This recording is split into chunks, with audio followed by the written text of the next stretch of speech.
Hi everyone, welcome to the Business as Usual podcast, episode 14. This one is, we're going to have to be very careful with our wording because we've been told that YouTube is pulling down anything that mentions a certain virus that's sweeping the nation because they're worried about people providing fake information and spreading sort of false hysteria. So the virus in question is going to be known as the virus, or the virus that should not be named. We're going to basically Lord Voldemort it.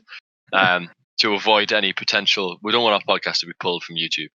So we've got 3 news stories today, and they're all kind of based around this. It's hard to avoid it, really. I don't want to sound like a broken record because we've talked about this virus quite a few times on the podcast over the last few weeks, but you can't really avoid. I mean, it's the biggest news story going, and it's had an impact on so many different industries. So we're going to talk about a few stories like that. I'm joined by my co-host, Mike Sawyer.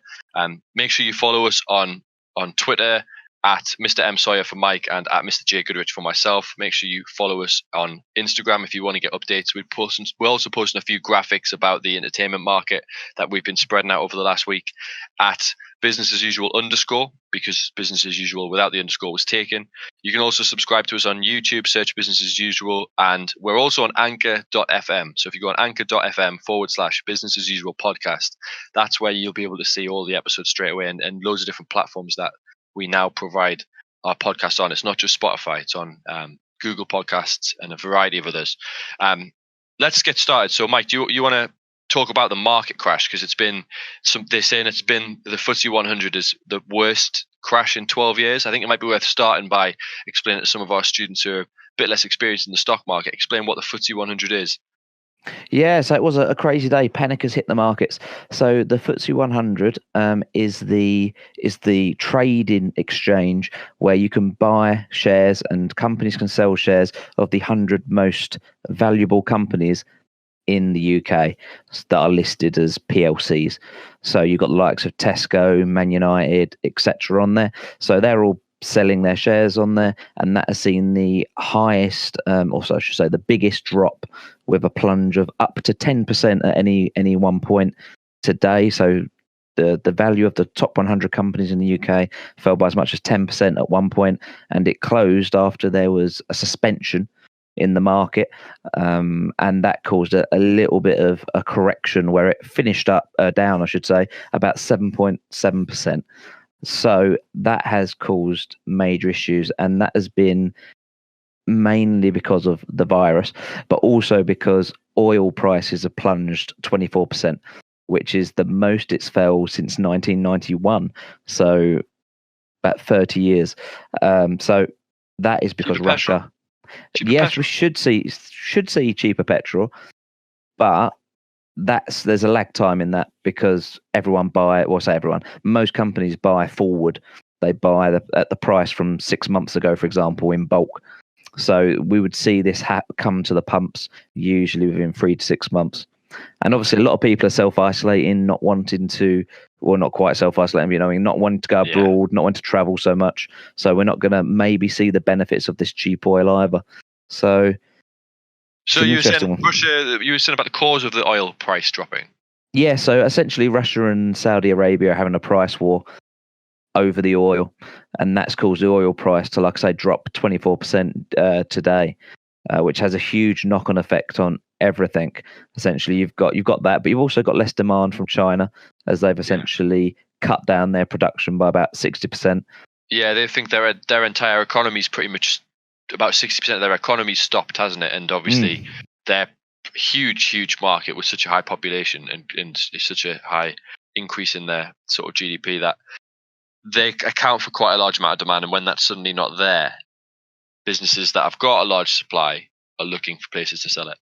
Yeah, and we've also seen the knock-on effects because a lot of companies in Europe, obviously, like we've mentioned, like BMW, Audi, etc., Sony, buy their components from China. I think it's something like 80% of pharmaceutical raw materials come from China. So, there's a hell of a lot of stuff that, I didn't even realize it was that much we got from China. So it has a huge knock-on effect. And not only that, the fact that the market has plunged so much and it's making the news with hysteria surrounding it because it's being over-exaggerated. it is going to lead to not only firms not wanting to invest, it's going to lead to consumers wanting to be more careful with their money. You could see consumers panic wanting to sell their shares because it's linked in with their pension pot, etc. And you could see an even further crash, a self-fulfilling prophecy. So yeah, the panic could cause more panic. What has to happen for this to start affecting consumers, to start affecting the general public? So you could argue it's going to affect the general public straight away, in that they're going to see their pension, well, not straight away, but it's going to affect their pension right now, and you're going to see people concerned. But you've also got the mass buying of goods such as toilet rolls, weren't it, over the weekend, that has seen. I mean, some people at work today were mentioned they couldn't get some for love nor money because they weren't up bright and early on Saturday. But I guess we were talking about what's going to be the next thing. Maybe paracetamol, ibuprofen. That could be the next shortage. People are just acting irrationally, I would say. So there's a few things to this, because that kind of links very nicely into the next topic, which we were going to talk about, supermarkets and their scenario planning. So scenario planning is a topic that you study when you look at strategy, and effectively we're looking at businesses having to plan for worst case scenarios. And if you plan for a worst case scenario and it happens, the more you've planned for it, and you can't plan for everything and you can't plan perfectly for everything, but the more you've put plans in place, the easier it is for a business to react. And so supermarkets are having to scenario plan because stock is being bought at huge rates. And it's down to, I guess, this sort of mass hysteria and concern. Don't get me wrong. It's a concern because there's a virus that's out there and it's spreading, and it's going to spread further.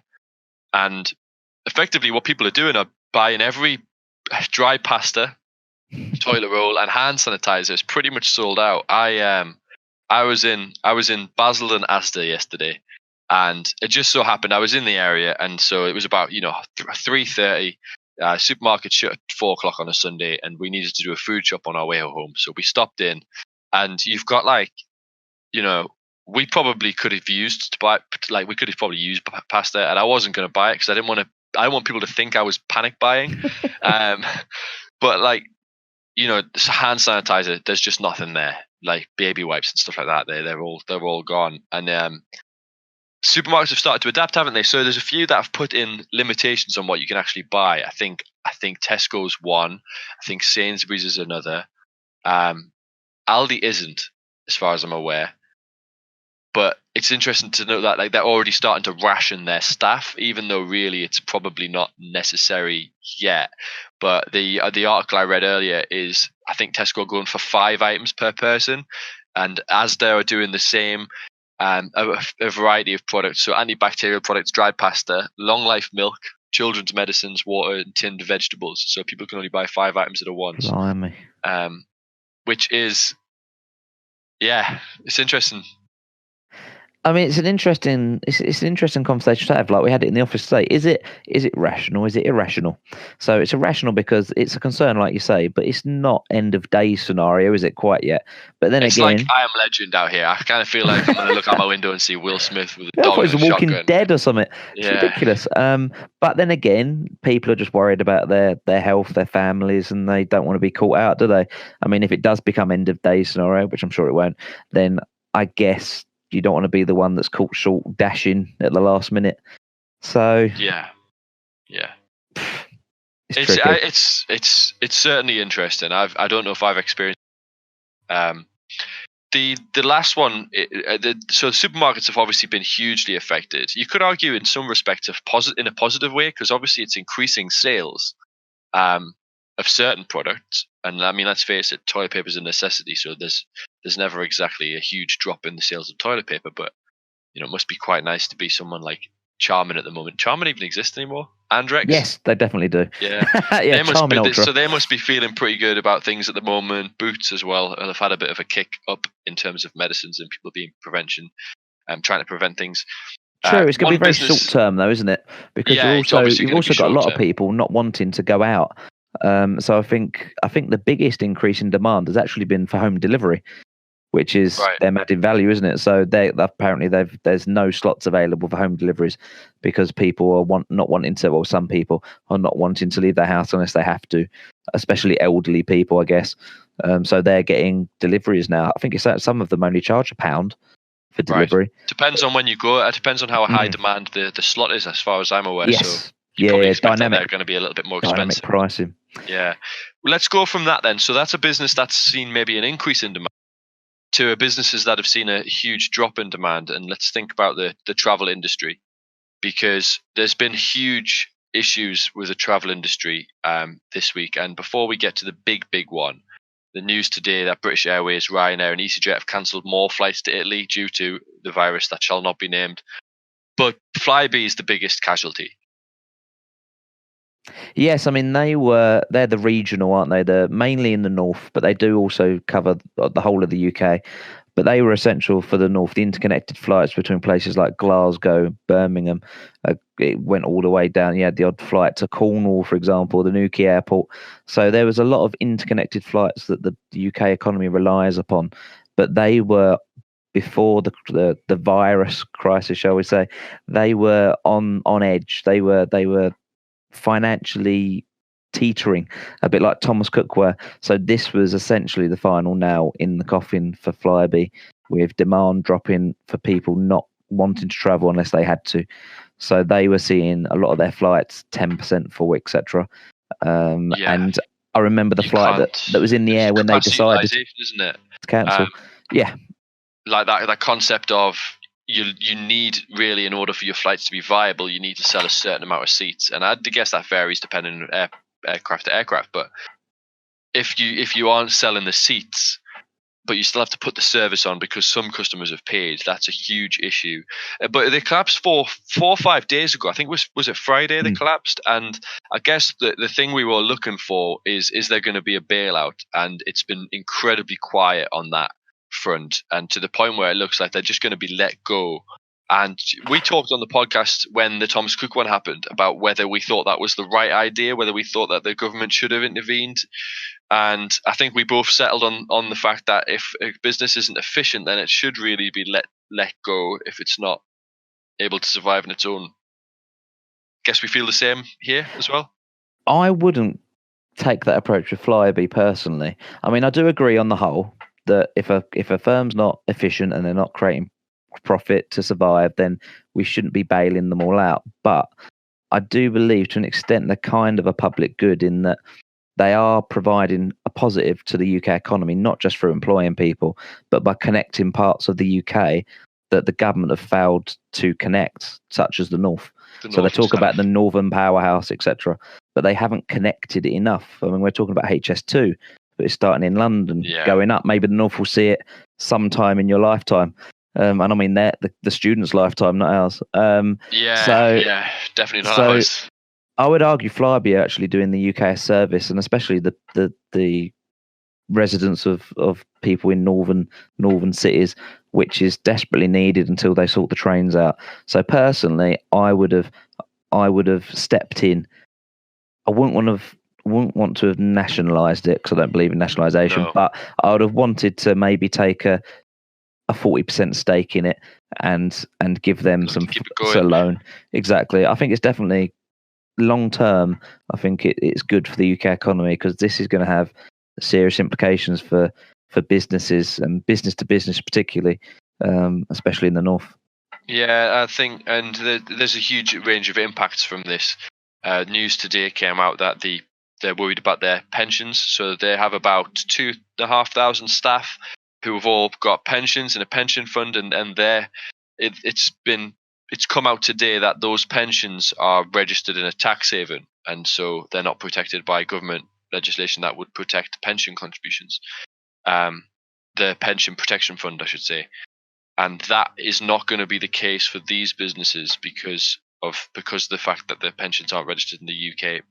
Potentially, though, that's where we might see the government step in to protect those pensions, because obviously that's it's a small amount for the government, but for those individuals, the employees, if they've worked there for quite a long time, for example, that might be a huge amount, like a life-changing amount of money. Yeah, I mean, it's definitely going to have a huge impact on those employees' lives. I mean, we have seen a precedent from the government step in and to help those that are left feeling the burden of a company going under. But there's also precedent of them not stepping in when there is, wrongdoing. I mean, the pension changes for the women, weren't it? The WASPy women. That's been a big one that they've decided to dig their heels in, and they're not going to move on that. So it'll be interesting. Shout out to women, by the way. I mean, it was International Women's Day yesterday, so it was indeed, yeah. Got a shout out to the women. Neither of us would be here without them. We would not. No, anyway, but yeah, just got to get that in. For the ladies listening to our podcast, of which I'm sure there are many. Yeah, so it's been a big. It's had a huge impact on a wide range of businesses, and it's only going to continue because from all angles, it seems like this might be a situation that gets worse before it gets better. And I mean, it's not going to be. We're not going to see the end of this until what? The winter. Yeah. End of the summer, start of the autumn, I suppose. Thinking about not winter, but yeah, the summer they think should see it hit a peak and then it to tail off. I mean, the exam boards are talking about even delaying exams, aren't they, for GCSE and A level? Yeah. So if that happens, the Business as Usual podcast might be the only business studies you get. It could be. I mean, they had a meeting today, didn't they, the government, where they decided it's still not the time to close schools. Yeah. So there's like different stages, isn't there? And there is it prevent and then delay, I think. And they're saying that we're not quite at the delay stage yet, and the delay stage would be where more serious measures would come in. Yeah, they're saying we're still in the contain phase, I think, aren't they? Contain, that's it. Contain and then delay. We're definitely in the delay phase now with the rise in cases, and they've had quite a few experts out there in the media saying that they can't quite understand Boris sticking with we're in the contain phase. There's a bit of I think the government's putting a positive spin on this. But I mean, obviously, I would rather schools didn't close. I need to finish teaching that GCSE spec. But we could see schools close. I mean, I'm sure your school, my school, have been looking at how we deliver learning, etc. through like intranets and things like that. Yeah, it's going to be interesting because I think scenario planning. I'd be fine with it. I could teach on, I don't know, YouTube or what have you. But I don't know how many of my colleagues could. Yeah, no, but like seriously, that might be something that we have to consider. We'd have hundreds of thousands of views. We should do it.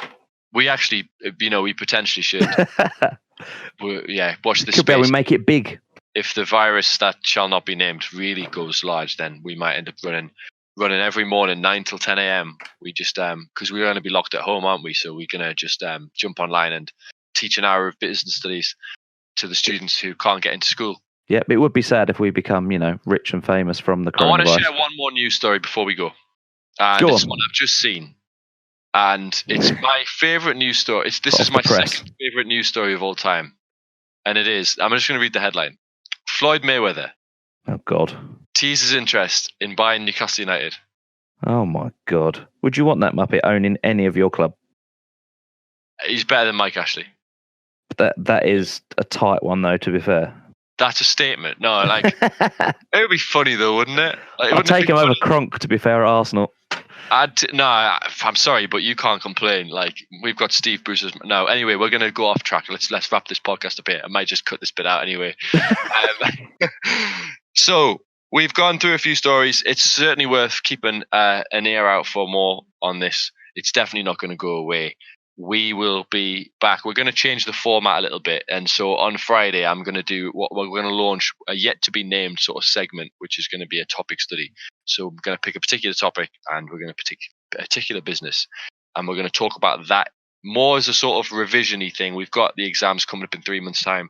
And so we want to start making sure that we're not just giving you the news, we're giving you some revision material as well. So keep and listen out for that on Friday, as we mentioned at the top of the show. Where you can find us. I'm going to do this one, and then we're going to do a news podcast next week, and then Mike's going to do one as well. So we're going to sort of alternate from now on. So yeah, like I said, subscribe, follow, and see what we've got coming for you in the coming weeks. Thank you very much, Mike. Take it easy, guys.